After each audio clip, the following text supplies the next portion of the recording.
कहा जाता है कुछ इस चैनल को सब्सक्राइब करके बच गए, बाकियों की चीखें आज भी यहाँ गूंजती हैं।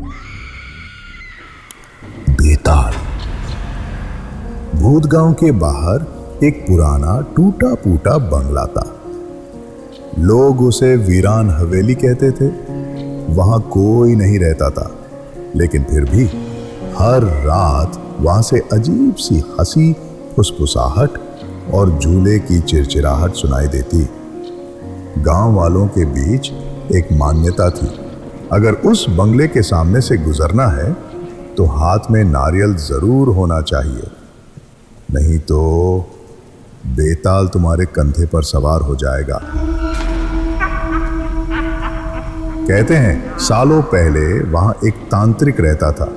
तांत्रिक विद्या में उलझा उसने अपनी आत्मा को अमर करने के लिए तंत्र किया, लेकिन तंत्र अधूरा रह गया। उसका शरीर तो जल गया, लेकिन आत्मा बन गई बेताल, जो अब हर उस इंसान के कंधे पर चढ़ता है जो खाली हाथ उस बंगले के पास से गुजरता है।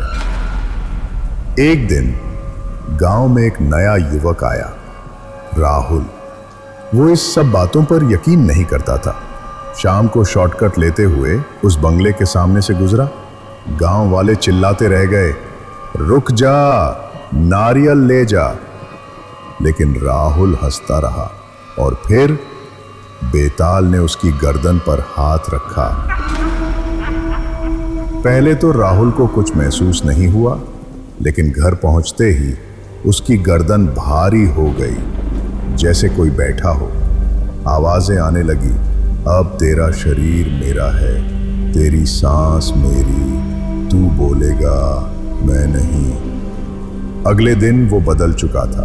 आंखें सूनी, पीठ झुकी और हर वक्त फुसफुसाता। गांव के पंडित ने बताया, बेताल तब तक उतरता नहीं जब तक नारियल चढ़ाया न जाए और एक रात बंगले में उसका नाम न लिया जाए।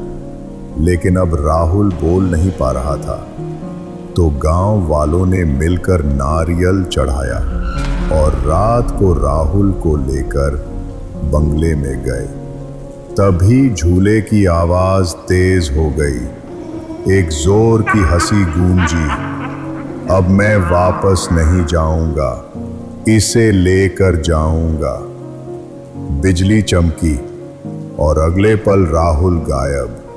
केवल जमीन पर नारियल टूटा पड़ा था और दीवार पर खून से लिखा था, जो बिना नारियल आया वो अब कभी घर नहीं जाएगा। दोस्तों, ऐसी ही गांव की सच्ची डरावनी कहानियां हम आपके लिए हर रोज लेकर आते हैं। इसी बात पर सब्सक्राइब और लाइक करना ना भूलें।